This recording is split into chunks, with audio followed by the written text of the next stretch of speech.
بات ہے کہ ہے برادران یوسف کے واقعے میں عبرت و نصیحت عقل والوں کے لیے، نہیں ہے یہ قرآن ایسی بات جو اپنی طرف سے بنا لی گئی ہو، لیکن وہ تصدیق ہے ان کتابوں کی جو اس سے پہلے گزری ہیں، اور تفصیل ہے ہر چیز کی، اور ذریعہ ہدایت ہے اور باعث رحمت ہے ایمان والے لوگوں کے لیے۔ سورہ یوسف کی آیت نمبر 111 اور یہ سورت کی آخری آیت ہے۔ اس میں اللہ تبارک و تعالی نے پوری سورت کا نچوڑ خلاصہ قصے کا ارشاد فرمایا ہے، اور قرآن مجید کی حقانیت اور اس کی 4 صفتیں بیان فرمائی ہیں، جو کہ پورے دین کا مدار، بیس، بنیاد وہ قرآن ہے۔ ہر چیز ہمیں قرآن ہی نے بتائی ہے۔ اللہ کا تعارف بھی قرآن کرائے گا۔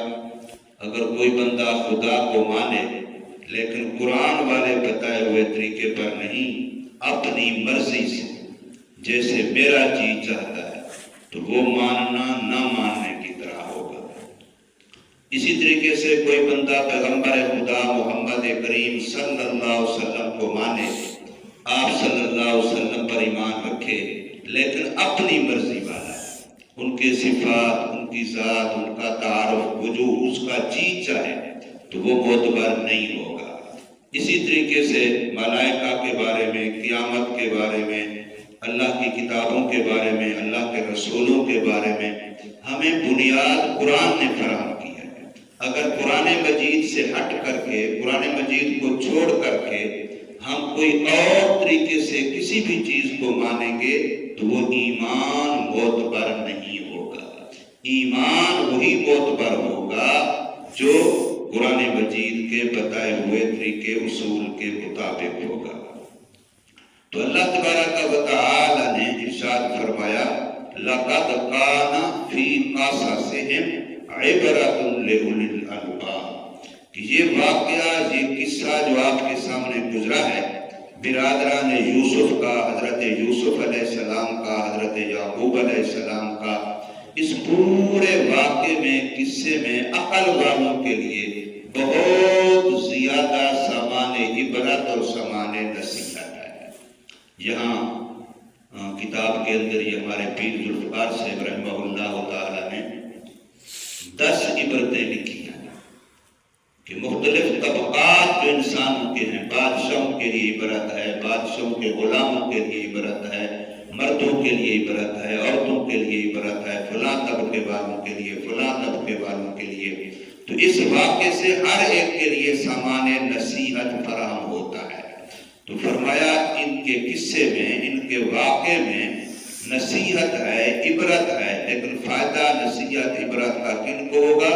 جن کے پاس عقل ہوگا، اولی الالباب، جو عقل سے کام لیں گے، عقل ہو بھی صحیح اور عقل کو استعمال بھی کیا جائے۔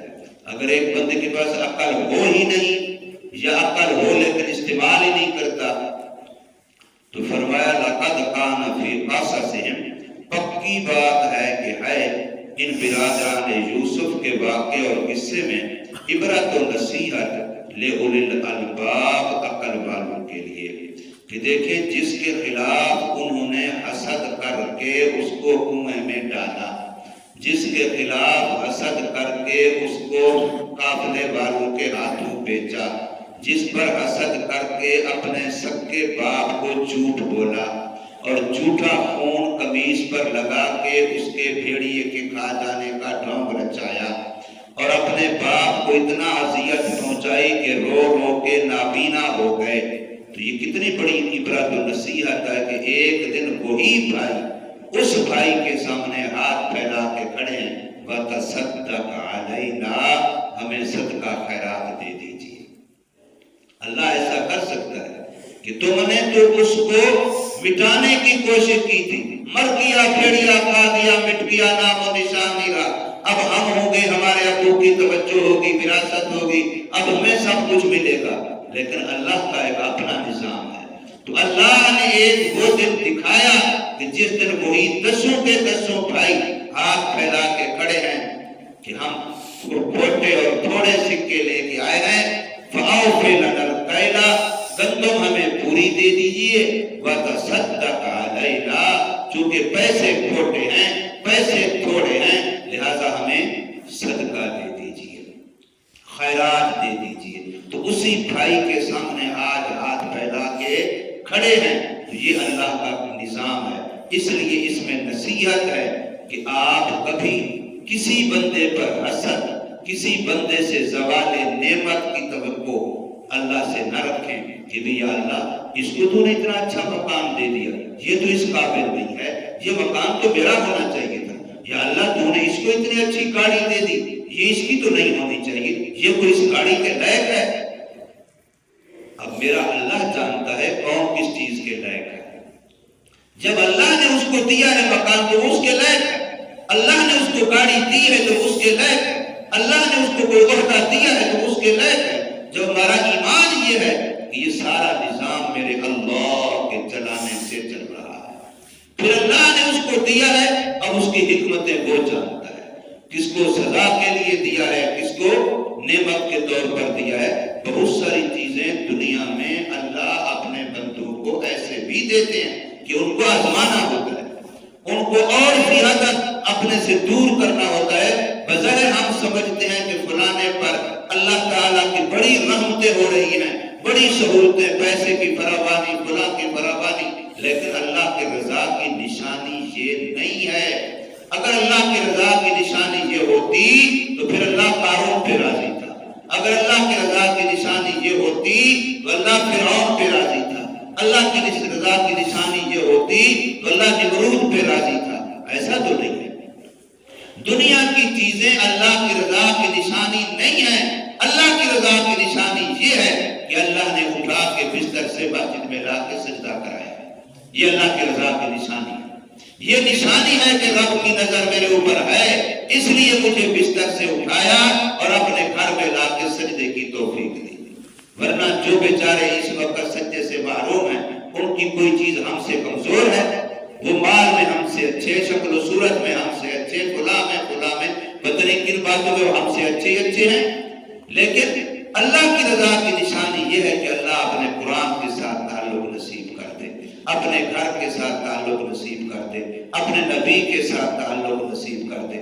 یہ تین چیزیں ان کا ڈائریکٹ تعلق اللہ کے ساتھ ہے، کلام اللہ، بیت اللہ، رسول اللہ، یہ تینوں چیزیں، اور یہ اللہ سے جوڑنے والی ہیں۔ جو قرآن سے جڑے گا وہ بھی اللہ سے جڑے گا، جو رسول اللہ سے جڑے گا وہ بھی اللہ سے جڑے گا، جو بیت اللہ سے جڑے گا وہ بھی اللہ سے جڑے گا۔ ہر مسجد بیت اللہ ہے، جو بھی جس محلے میں مسجد ہے وہ بیت اللہ ہے۔ تو اللہ کے گھر سے جڑنا یہ اللہ سے جڑنا ہے، اللہ کے کلام سے جڑنا یہ بھی اللہ سے جڑنا ہے، اور اللہ کے رسول نبی کریم صلی اللہ علیہ وسلم سے جڑنا، آپ کی سنتوں پر عمل کی توفیق مل جانا، یہ بھی اللہ ہی سے جڑنا ہے۔ تو فرمایا کہ عقل والوں کے لیے اس واقعے میں بہت ساری عبرتیں، نصیحتیں ہیں۔ اور آگے قرآن مجید کے بارے میں فرمایا ما کان حدیثا یفترا، یہ قرآن کوئی من گھڑت بات نہیں ہے کہ کسی انسان نے بنا لی ہے، جیسے کہ بعض منکرین کافرین کہتے تھے یہ کلام منزل من اللہ ہے، یہ اللہ کا کلام ہے، یہ اللہ کی طرف سے بھیجا ہوا ہے، یہ ازلی ہے، یہ ابدی ہے، نہ اس کی کوئی ابتدا ہے نہ اس کی کوئی انتہا ہے، یہ ہمیشہ سے ہے، ہمیشہ رہے گا۔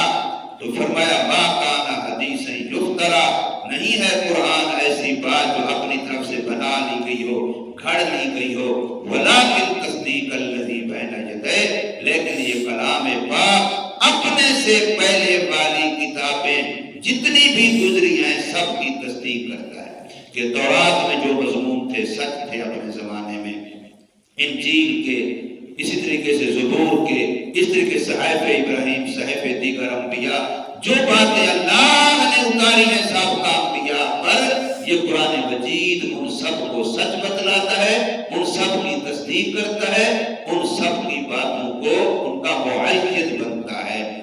اور دوسری صفت فرمائی وَتَفْصِيلَ كُلِّ شَيْءٍ، اور ہر چیز کے بنیادی اصولوں کی تفصیل اس کے اندر موجود ہے۔ جتنے بھی احکامات الہیہ ہیں، عقائد کے قبیل سے ہیں یا فرائض کے قبیل سے ہیں، ان سب کی بنیاد قرآن مجید فراہم کرتا ہے۔ کوئی بات بھی قرآن مجید سے باہر، اس لیے فرمایا تبیاناً لکل شیء، ہر چیز کا مدلل بیان اس کے اندر موجود ہے۔ اور تیسری صفت فرمائی وہدیٰ، اور یہ باعث ہدایت ہے۔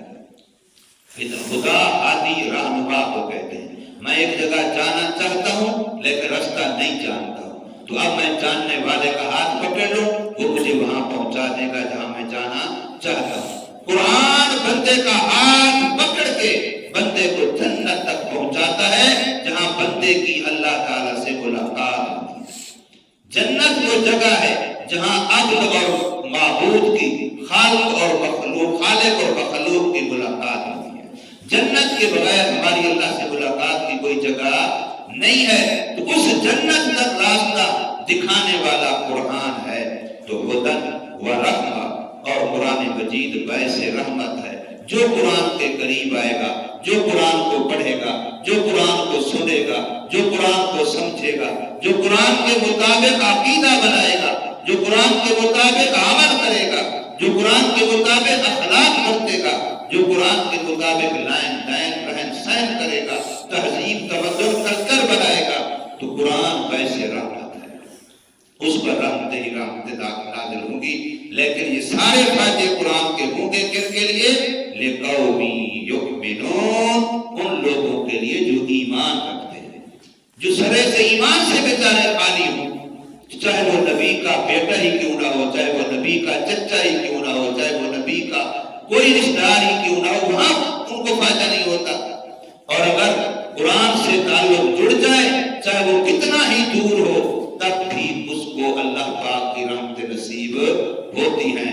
تو اس لیے فرمایا کہ یہ قرآن سابقہ تمام کتابوں کی تصدیق کرنے والا ہے، اور ہر بنیادی بات کی تفصیل کرنے والا ہے، اور اللہ تبارک و تعالی اور جنت تک ہادی اور رہنما ہے، اور اللہ کی رحمت کو لینے کا بہترین ذریعہ ہے ایسے لوگوں کے لیے جو ایمان و یقین رکھتے ہیں۔ اللہ تبارک و تعالی ہمیں سمجھ نصیب فرمائے، عمل کی توفیق دے۔